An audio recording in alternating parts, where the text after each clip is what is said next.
Felicidades, me da mucho gusto compartir contigo tu 60 aniversario, que sean muchos más. Y con el mismo gusto presento al doctor Adolfo Sánchez Valenzuela, que es investigador del CIMAT y actualmente es director de la unidad Mérida de ese centro. Adolfo está muy orgulloso de su pasado unamita y por ese motivo voy a dar algunos datos al respecto. Adolfo estudió la licenciatura y la maestría en ciencias en el área de física en la Facultad de Ciencias. Y seguramente por eso sus intereses matemáticos están muy vinculados con la física. Sus principales aportaciones son en teoría de supervariedades y supersimetría. Después de doctorarse en Harvard, regresó a Limas, ahí estuvo 2 años, aunque ya había estado antes como becario durante sus estudios de maestría. Y hay un dato curioso que voy a permitirme contarlo, que es que esa relación con la UNAM se remonta a mucho antes. De hecho, él estudió la primaria becado por la UNAM, lo cual es el primer caso que yo conozco. Después ingresó al CIMAT como investigador, llegó a ser su director general y antes de eso fue director de la Facultad de Matemáticas de la Universidad de Guanajuato. El cariño que le tiene Adolfo a la UNAM lo hemos aprovechado aquí en el instituto. Siempre que le hemos pedido colaboración, ha aceptado de manera muy generosa, ha sido miembro de nuestra comisión dictaminadora y en cualquier actividad que organiza el instituto siempre está dispuesto. Y un ejemplo es su participación en este congreso en honor de su amigo, de nuestro amigo, José Antonio de la Peña. El título de su plática es "Busquemos a todos sus simetrías". Muchas gracias, Ángel. Gracias por la presentación, qué lindo, muchas gracias. Gracias, Pepe, por la invitación. Y pues desde luego, un honor estar aquí en la celebración del cumple de José Antonio. Creo que puedo hablar con este. Sí. Sí, ¿no? ¿Se oye? Sí. Gracias. Estamos en el momento de las anécdotas, ¿no? Tengo una anécdota simpática que compartir, que es que por allá del año 2001, no recuerdo muy bien, a José Antonio lo invitaron a participar en un programa de radio, en Radio Red, que pasaba no sé si a las 10 o a las 11 de la noche. Y no sé por qué me invitó, pero, oye, quiero que vayas conmigo, no sé. Pero yo a qué voy, ¿no? Y total que agarramos, era una vez al mes, y empezamos a agarrar la costumbre pues, de que el día que teníamos programa de radio nos veíamos para cenar, que es de buen diente, igual que yo, y nos tomábamos unos tequilitas y unos vinitos tintos, y llegábamos bien colocados al programa de radio a echar divulgación de las matemáticas, y entonces pues un poco desinhibidos, hablábamos sin este cuidadito que luego tienen los científicos, de no vayamos a decir algo no sé qué. Yo creo que hasta Nelly alguna vez nos llegó a acompañar antes de... Sí. Bueno, esa es la anécdota chistosa. Una serie que para mí es bien significativa. A lo mejor en la UNAM y en los institutos de la UNAM y en las facultades de la UNAM no se siente esto de subirse al barco del gobierno federal y ser el director de un instituto, de un centro de investigación como los del CONACYT, pero desde los centros de investigación del CONACYT, uno luego tiene que lidiar de frente con Hacienda o con la Secretaría de la Función Pública, con el CONACYT mismo, y a veces no siempre el CONACYT ayuda a sus centros, ¿no? O al menos sentimos que no nos están ayudando en la forma en que lo estamos necesitando en ese momento. Y entonces recordarán que en 2008, 2009 hubo una crisis económica más o menos severa, mundial, y México pues no pudo sustraerse de los efectos de la crisis económica y nos fue muy mal presupuestalmente hablando y en términos de apoyos del CONACYT que debían fluir hacia el CIMAD, nos fue muy mal. Entonces, de repente, pues uno empieza el año sabiendo que, sí, la lana de este año va a llegar en marzo, pero tenemos lana del año pasado y entonces podemos ir operando y ir haciendo las actividades que se tienen que hacer porque no se pueden interrumpir. Y las vamos haciendo y luego el CIT tiene muy a bien decirnos por ahí de junio, ¿te acuerdas el dinero que te íbamos a dar para no sé qué en febrero y el dinero que te íbamos a dar en abril y el que te prometimos para agosto? No va a poder ser porque no hay dinero, no va a poder ser. Y entonces, pues lo primero que se daña es ¿y qué posibilidades tenemos ahora de salir el año para pagar los estímulos del personal, el salario del personal y tentarle los estímulos a los colegas? Excuso decirles el tipo de problema que es. Cuando yo era director, pues tenía a un José Antonio en el CONACYT, y eso fue, yo tenía a mi ángel ahí, porque la verdad es que sí hizo mucho para ayudarnos, y le buscó, y le buscó, y le buscó, hasta que le encontró, y le encontró, y terminamos el año 2009, sin que los investigadores del CIMAD perdieran un solo peso en sus estímulos. La verdad es impresionante lo mucho que nos rescató a todos los cimatecas y quizá, yo traté de comunicarlo cuando en su momento lo comuniqué a mis colegas en el CIMAD. A mí no se me olvida, neta, no se me olvida. Y yo creo que a lo mejor tú no tuviste tu José Antonio en el CONACYT, exactamente como yo lo tuve. Pero bueno, agradecimiento y admiración para José Antonio. Y ok, pues vamos a... cuando vi la primera transparencia de Alejandro, dije, en la torre, mis transparencias. El teorema, yo venía a comenzar con el teorema de Noether, el teorema de Noether, que dice en su versión coloquial que por cada simetría de un sistema físico hay una ley de conservación. Es lo que dice en su versión coloquial el teorema de Noether. Por cierto, voy a platicar un poco en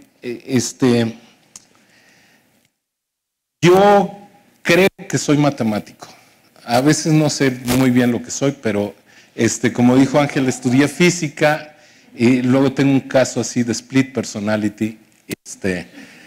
Pero voy a platicarles como un matemático. O sea, el evento sí era todo un reto porque se trataba de un montón de cosas, de amplio espectro, y había que hablarle a todo público. Y entonces lo que voy a tratar de hacer es enseñar un poquito de cómo lo hacemos los matemáticos y que hay algunas formas de entender las cosas que pueden ser útiles en otros campos de la actividad humana en general, ¿no? Pero entonces empiezo con un teorema que dice en esta versión coloquial que por cada simetría de un sistema físico hay una ley de conservación. Y entonces los ejemplos son los que mencionó Alejandro, pues eso digo, me chafeó la primera transparencia, pues estuvo muy bien. Simetría entre traslaciones temporales lleva a la conservación de la energía. ¿Ok? Simetría ante traslaciones en el tiempo lleva a la conservación de la energía. Simetría ante traslaciones espaciales lleva a la conservación del momento lineal. También lo mencionó Alejandro, simetría ante rotaciones espaciales lleva a la conservación del momento angular. Entonces, el chiste de todo esto es esto de el objeto fundamental parece ser la aparición de la simetría. Y entonces, pues vamos a especular y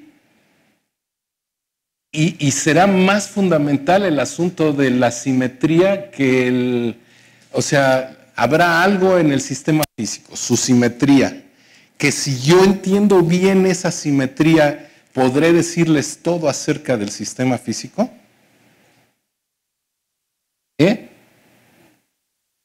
Parece que no, pero no crean que estamos muy lejos. No crean que estamos muy lejos.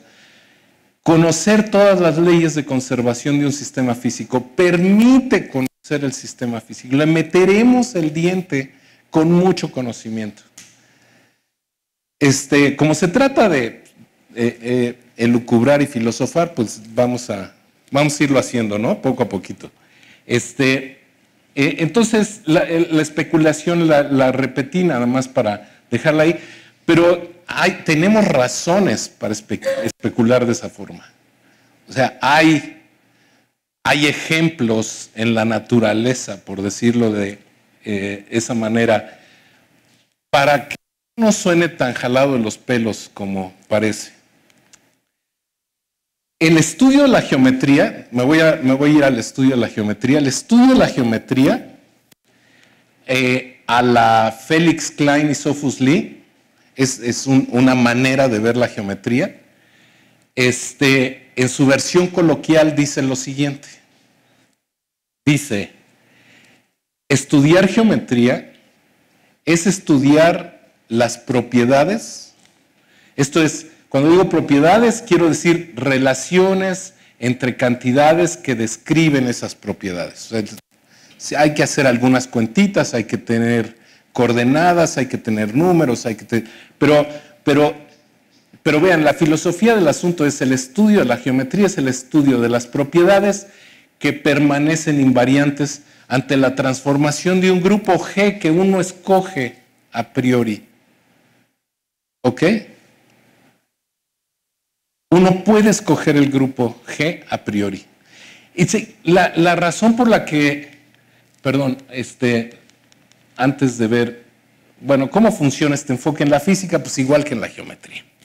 O sea, esta especulación de que si conocemos todas las leyes de conservación, conocemos el sistema físico, pues va a funcionar igual que en la geometría. Y vean el estilo de la geometría de Felix Klein y Sophus Lee es, ¿qué tal si yo conozco todas esas transformaciones de ese grupo? ¿No? Y entonces, el día que tengo un grupo, tengo un montón de lugares donde opera ese grupo, ¿no? En particular, el día que Dios dijo, háganse los grupos de Lee, ¿verdad? Los grupos de Lee, le dio una cantidad de cosas súper bestiales. Una de las cosas que le dio es a cada grupo de Lee le asocia un espacio vectorial de estos, un RN de los que conocemos, un CN de los que conocemos, pero con una estructura algebraica adicional de las que habló Raimundo, por ahí, ya no veo a Raimundo, pero aquí está Raimundo, que se llama una álgebra de Lie, ¿no? Esa estructura algebraica. Entonces tengo el grupo de Lie, rápidamente tengo un espacio vectorial y Raimundo habló de las representaciones de las álgebras y también hay representaciones de los grupos en los espacios vectoriales. Bueno, pues hay una representación así también, como se dice en inglés, God-given, ¿no? God-given representation para el grupo en ese espacio vectorial que se llama la representación adjunta. Y luego los matemáticos hacemos esta cosa de que el día que tenemos un espacio vectorial, pues sabemos que tenemos un montonal de espacios vectoriales asociados a ese solito espacio vectorial que me dieron. Me puedo poner a hacer productos tensoriales de ese espacio vectorial a lo bestia, ¿no? Un montón. Construir álgebras con ese espacio vectorial. El álgebra exterior. Puedo construir el álgebra universal envolvente del álgebra de Lie. O sea, empiezo a construir una cantidad bestial de objetos asociados a un espacio vectorial que me regalaron el día que me dieron el grupo. ¿Sabes? Y me fijo en el espacio dual de ese espacio vectorial. En el espacio dual, el espacio dual es otro espacio vectorial, una naturaleza un poquito distinta, son todas las transformaciones lineales definidas en ese espacio vectorial que toman valores escalares. Bueno, resulta que ese espacio vectorial, en ese espacio vectorial, actúa esta representación adjunta que Dios me dio cuando me dio al grupo. ¿Ok? Resulta, al ratito voy a platicar un poco con más detalle esto de las órbitas, pero resulta que esas órbitas tienen una estructura para plantear ecuaciones de Hamilton, para plantear las ecuaciones de la mecánica, en cada una de esas hojitas que se quedaron dentro de ese espacio. O sea, hay una cantidad bestial de información solo con el grupo, ¿ok? Esa es la idea que les quiero dar ahorita. Una cantidad muy grande. Entonces, el grupo empieza a cobrar una importancia fundamental. ¿Cómo geometrizaríamos la física?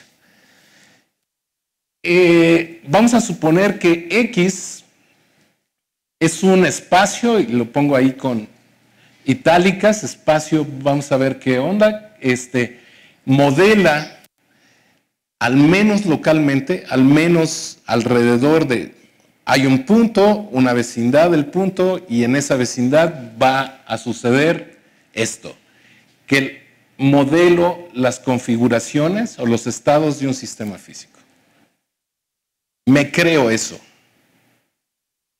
Me lo creo como un instrumento de trabajo. Voy a suponer que tengo un espacio que modela localmente los estados de un sistema físico. Y voy a suponer asociada a X toda esta colección de transformaciones. Le estoy dando la vuelta para decir, bueno, no me conocía el sistema físico a priori, lo tengo que modelar, tengo que poner la X, pero al rato los quiero convencer de que no, de que bastaba el grupo. Entonces supongan que tienen asociado una colección de transformaciones, es el grupo, ¿no? Son transformaciones del espacio X en sí mismo, y como quiero que sea grupo, solo le pido que sean transformaciones invertibles. Y voy a suponer que dichas transformaciones preservan las leyes de la física del sistema en cuestión. Preservan las leyes de la física del sistema en cuestión. ¿Ok? Entonces,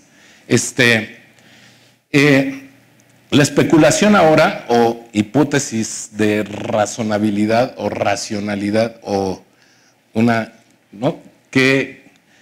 Bueno, pues voy a suponer que X tiene la estructura de una variedad diferenciable.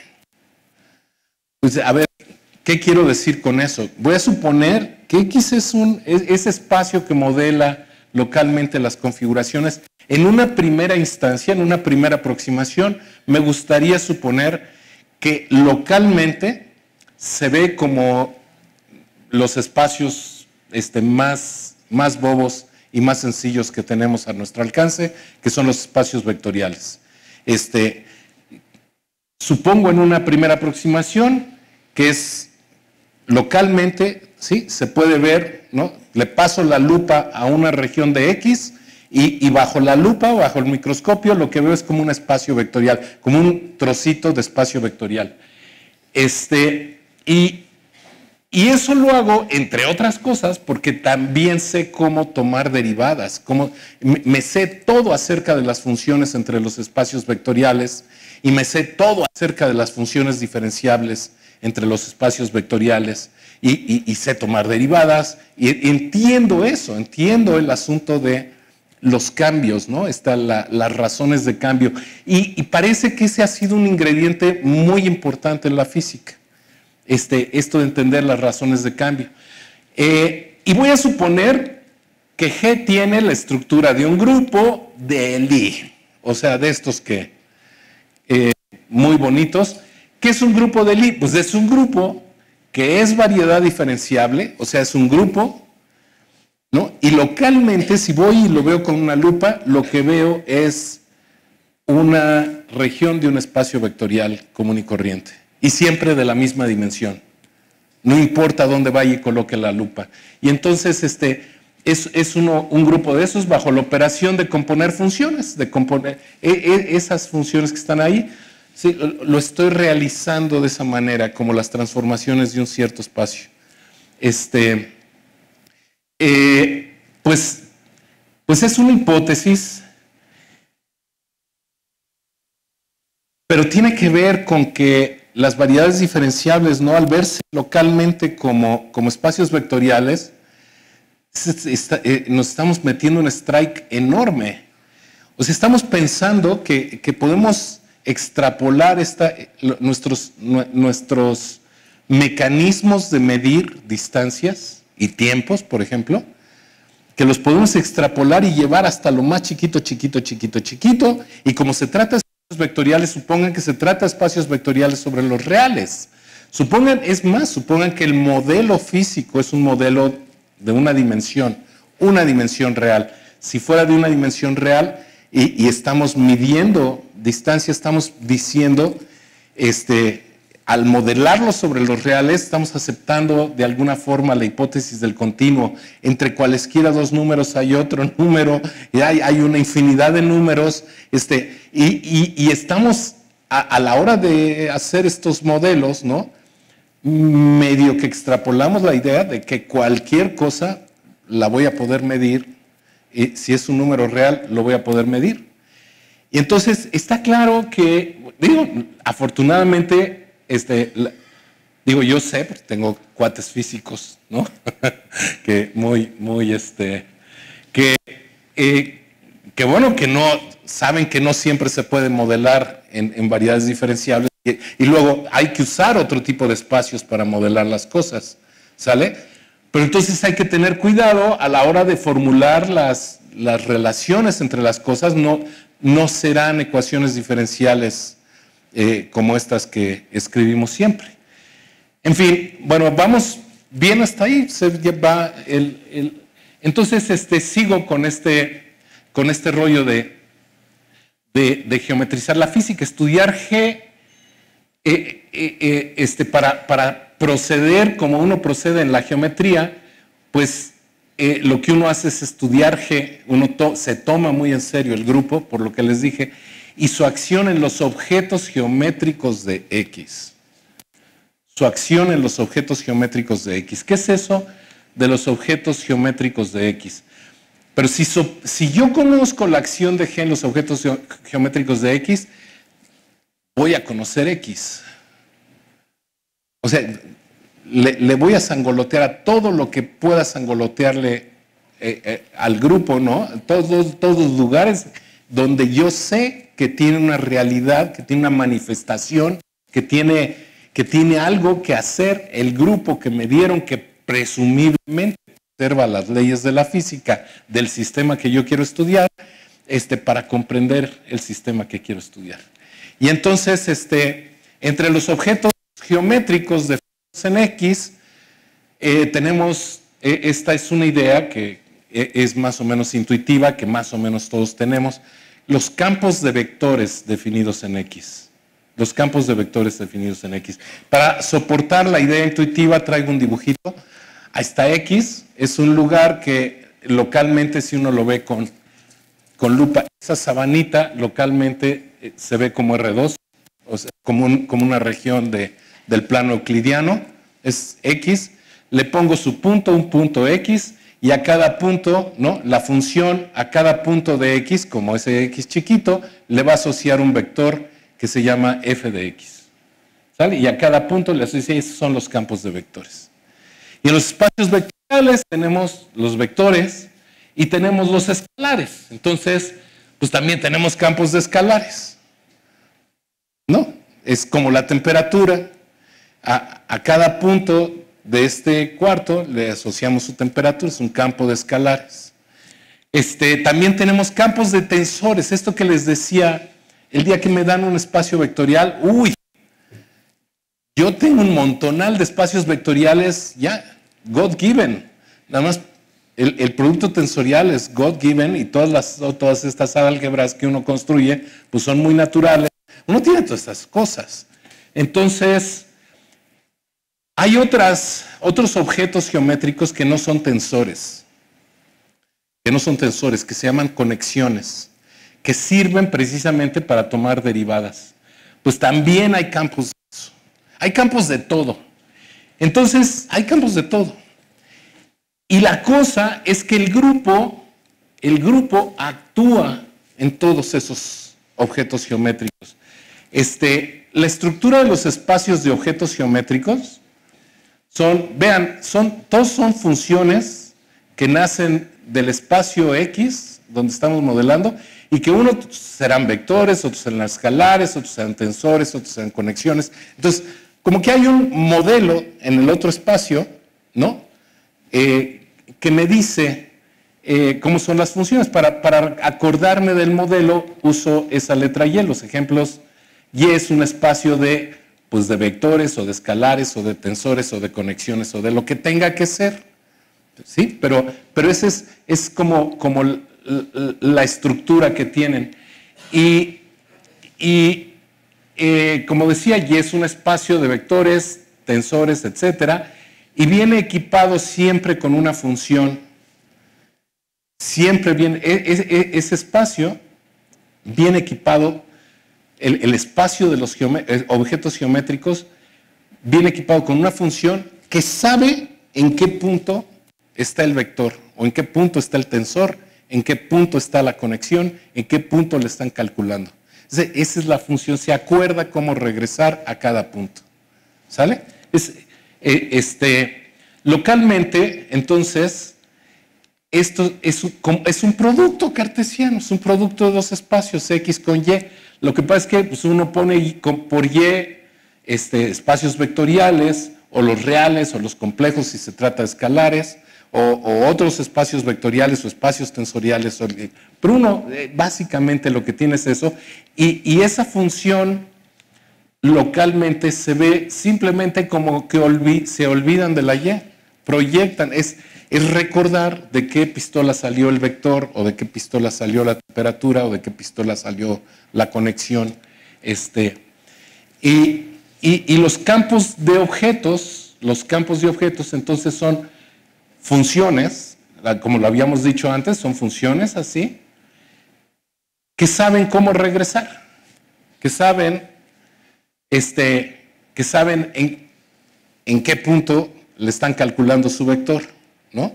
Cuando ven el montón de vectores. Es que si lo ven así, son como el conjunto de todos los valores de todas las posibles funciones que están ahí. ¿Qué es una cosa? Es pues un montón de vectores. Ahora, no es un espacio vectorial, pero este es un espacio vectorial a lo mejor muy grandote, demasiado grandote, que no tiene las características de estos espacios vectoriales chiquitos sobre los que modelamos, de dimensión finita, sobre los que modelamos las cosas. Y entonces aquí está el asunto. G opera Y la noción correcta es actúa en todos los objetos geométricos derivados de X. G actúa en todos los objetos geométricos derivados de X. Eso lo que quiere decir es que van a tener funciones de esta forma, que a cada elemento del grupo y a cada objeto geométrico le van a asociar otro objeto geométrico con una reglita, y eso define la acción de un grupo. ¿Sale? Y entonces,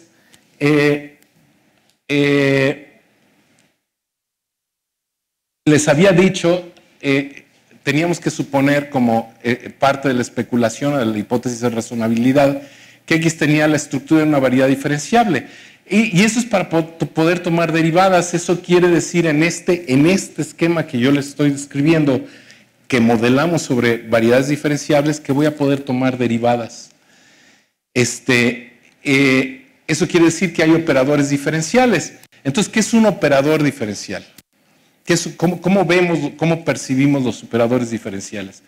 Son funciones de la forma, ¿se acuerdan? Estos son espacios de funciones y estos son espacios de funciones. Son los objetos geométricos. Come objetos y produce objetos geométricos. ¿Sale? Agarra un objeto geométrico de tipo Y y va y produce un objeto geométrico de tipo Y'. Pero lo produce, ¿no? La condición de ser operador diferencial es algo técnico, o sea, hay que definir qué quiere decir que esa función sea un operador diferencial. Es técnico, pero esencialmente dice, pueden calcularlo con derivadas, ¿sale? Van a poder tomar derivadas y van a hacer eso. Eso quiere decir que hay ecuaciones diferenciales. Hay ecuaciones diferenciales. Las ecuaciones diferenciales, ¿qué son? Pues son ecuaciones de la forma, se agarran un operador diferencial, se lo aplican a alguien aquí que desconocen para producir a alguien aquí que presumiblemente conocen. Y por eso es ecuación, porque lo que quieren determinar es la f. Conocen el operador diferencial, conocen el dato f' al que quieren ir a dar, y lo que quieren determinar es la f. ¿Sale? Esa es la estructura de estas cosas. Y entonces la f vive allí en los objetos geométricos de tipo Y, y la f' presumiblemente es un dato en los objetos geométricos de tipo Y'. Ahora, el mejor comportamiento que esto puede tener para la acción del grupo G es la siguiente. Quedamos que el grupo podía comer objetos geométricos y producir objetos geométricos, ¿no? Me parece que era la última transparencia de la... Ahí está, es ¿no? El grupo opera en los objetos geométricos derivados de X. Estoy haciendo lo que hace cualquier persona que hace geometría al estilo de Klein y Lie. Y entonces tenemos las ecuaciones diferenciales. Y el mejor comportamiento que se puede tener ante la acción de G es esta. Actúen con el grupo en la ecuación. Si actúan en la ecuación, le puse al revés ahora el lado izquierdo en el derecho y el derecho en el izquierdo, por lo siguiente, porque el mejor comportamiento que esto puede tener es este. Ahí va. Ese es el mejor comportamiento que esto puede tener. Hasta lo resalto. ¿Sabes?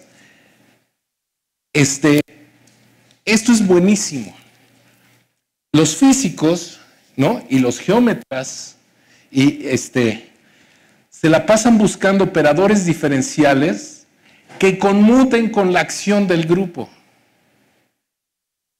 Que conmuten con la acción del grupo. Y ahora, una consecuencia padre de esto es miren, mejor aún,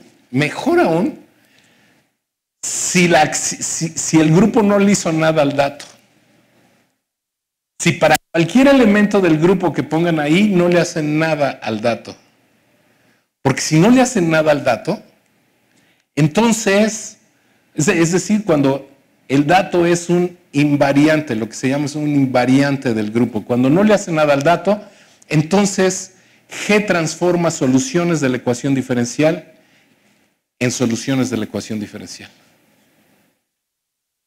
¿Sí? Y la demostración es... La demostración es súper sencilla. Suponer que F es solución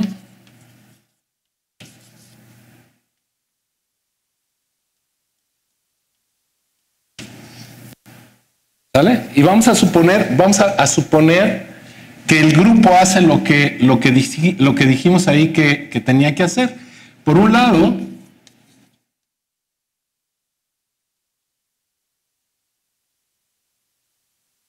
estamos suponiendo que el dato es invariante. Y luego,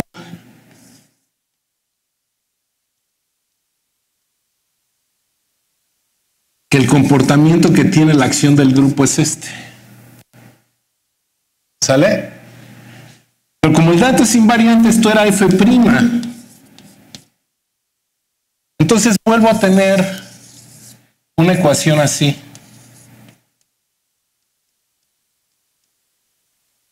Pero entonces ya transformé una solución de la ecuación en otra solución de la ecuación. ¿Sale? Y es además un método para resolver ecuaciones diferenciales. Es un método, esto se puede elevar a la categoría de método. De hecho, hay un método para conocer el grupo que deja invariante una ecuación diferencial y uno calcula ese grupo que deja invariante la ecuación diferencial y entonces lo usa para calcular todas las posibles soluciones de la ecuación diferencial. Es algo que se sabe desde... Esto era tras lo que estaba Sophus Lee cuando estaba... cuando hacía sus pininos con Felix Klein, eran como Viruta y Capulina, ¿no?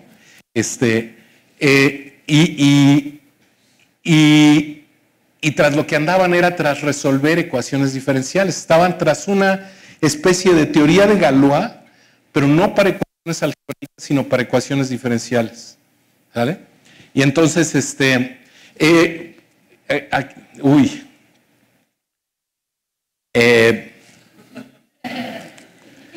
si falta poco tiempo, brincar a la 48. Si falta muy poco tiempo, brincar a la 57. Entonces, ¿vamos a la 57?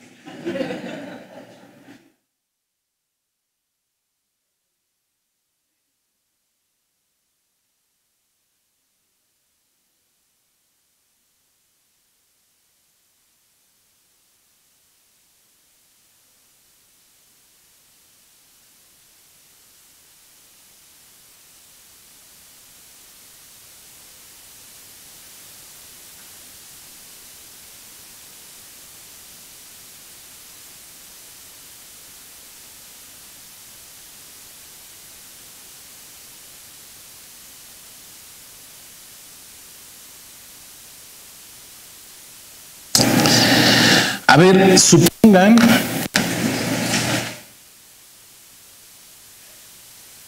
a lo mejor lo hice mal. No, voy a brincar hasta la a ver, voy a brincar más.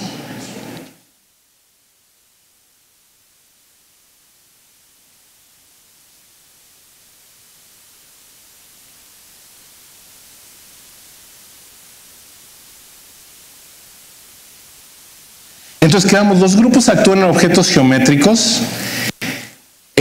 Ahora, cambié la notación de objetos geométricos y cambié la X, el estudio de la geometría diferencial, el estudio de los invariantes ante cambios de notación.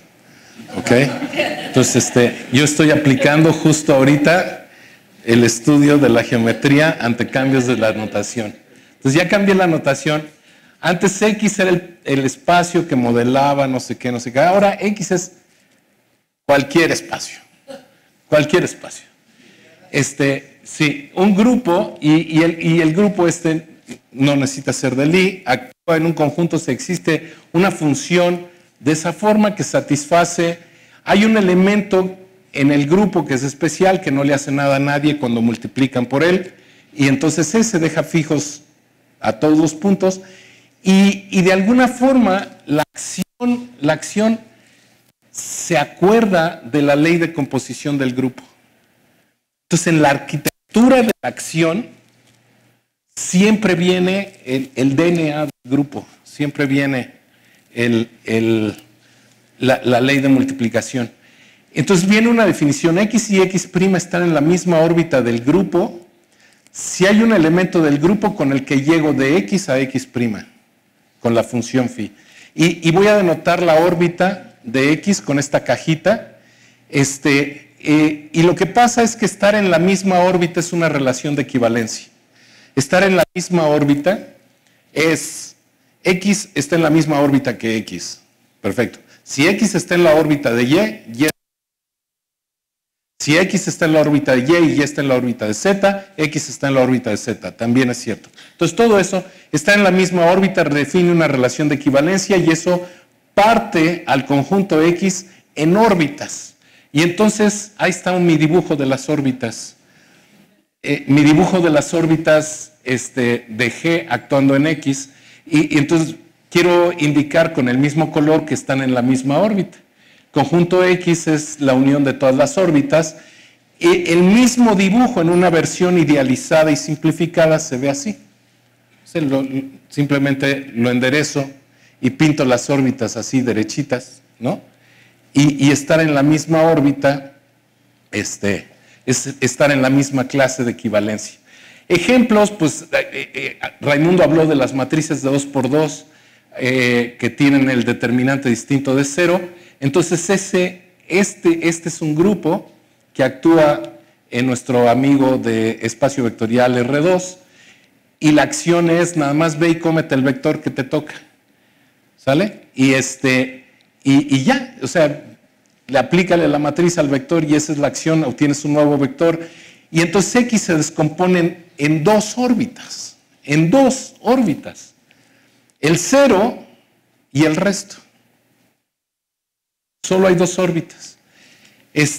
Más ejemplos, el grupo de rotaciones en el plano actúa en el plano por rotaciones, es una de estas cosas bobas, ¿verdad? El grupo de rotaciones en el plano actúa en el plano por rotaciones, y las órbitas son eso, me voy a saltar todo esto, que poco porno,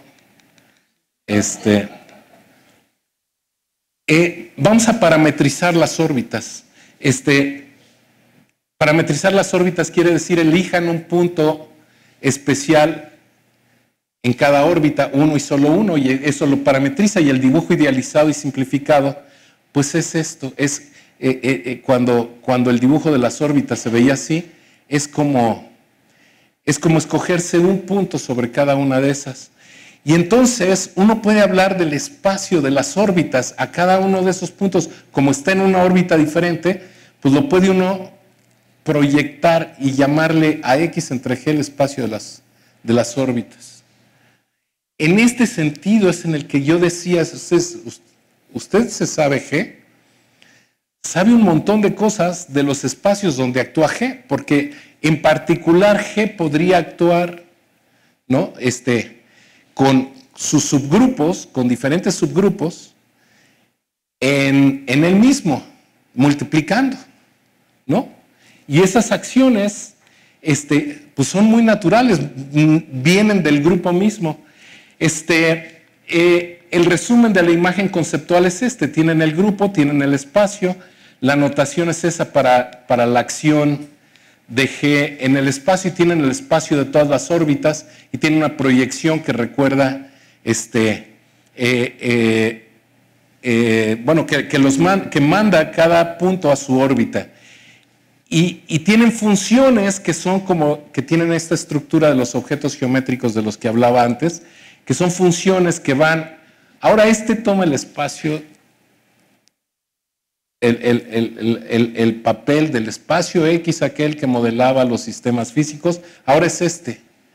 Y ahora quiero ir para arriba y esas son las funciones y esos son los objetos geométricos. Y entonces quiero considerar todas esas posibles funciones y defino un grupo ad hoc para este problema que se llama el grupo de gauge de esta acción. Y el grupo de gauge son todas las transformaciones invertibles del espacio grandote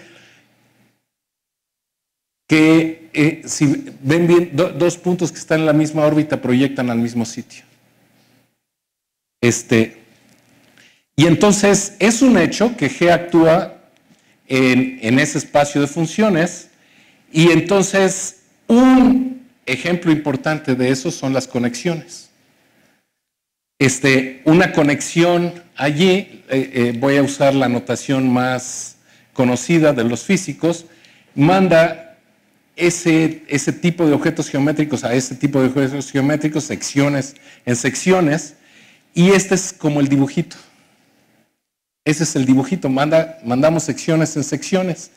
Y la idea es ahora repetir el mismo procedimiento, pero con el grupo, con el espacio de las conexiones.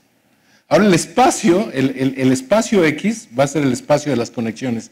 Y el grupo es el grupo de gauge asociado a la acción de las conexiones. Resulta, bueno, esta es la acción en las conexiones. Este va a ser más o menos el dibujo, no está tan claro, pero pretende ser lo mismo. Tienen al grupo de gauge actuando en el espacio de las conexiones, se fijan en la órbita de una conexión, van al espacio de las órbitas, este es el espacio de órbitas de conexiones. Una cosa maravillosa, bueno, la correspondencia que hay con la física es que las conexiones corresponden a potenciales y las curvaturas de las conexiones, que es como derivar dos veces, son los campos. Y un principio de la física es que las cantidades físicas observables no pueden depender del grupo de gauge. Tienen que, sí, si algo es observable, no puede depender de las transformaciones del grupo de gauge. Entonces, una aplicación, el resultado muy ingenioso y creativo y súper inesperado fue jugar a este juego de las conexiones y del grupo de gauge con este grupo que también mencionó Raimundo de pasadita, el grupo de las transformaciones unitarias en un espacio de dos dimensiones complejas. Cuando el espacio de las conexiones sobre el que está actuando el grupo resulta ser una variedad de estas diferenciables de dimensión 4, conexa, compacta y orientada, se pudo probar este teorema que da la estructura diferenciable de todas las variedades diferenciables de dimensión 4 compactas y orientadas, y todas se ven más o menos como una suma conexa de planos proyectivos. Es un teoremazo. Es un teoremazo, entonces esto es como un poco lo que les decía, les quería enseñar también cómo le hacemos matemática para hacer lo que hacemos. Y un problema inspirado en la física, ¿no? Se lo aplicamos a la física y da un resultado que llevaba vivo, ¿no? Se prueba una conjetura que llevaba viva un montonal de tiempo. En fin, yo creo que con esto nos detenemos.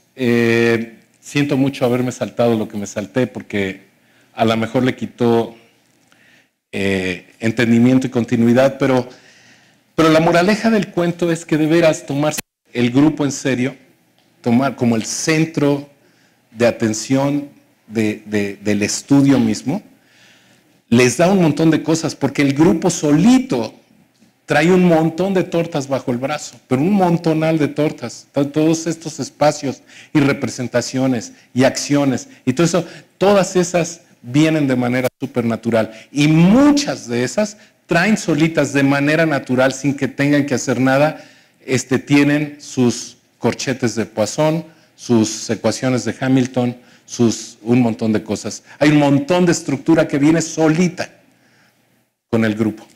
En fin, bueno, pues ese es ver cuánto tiempo falta y si falta terminar aquí.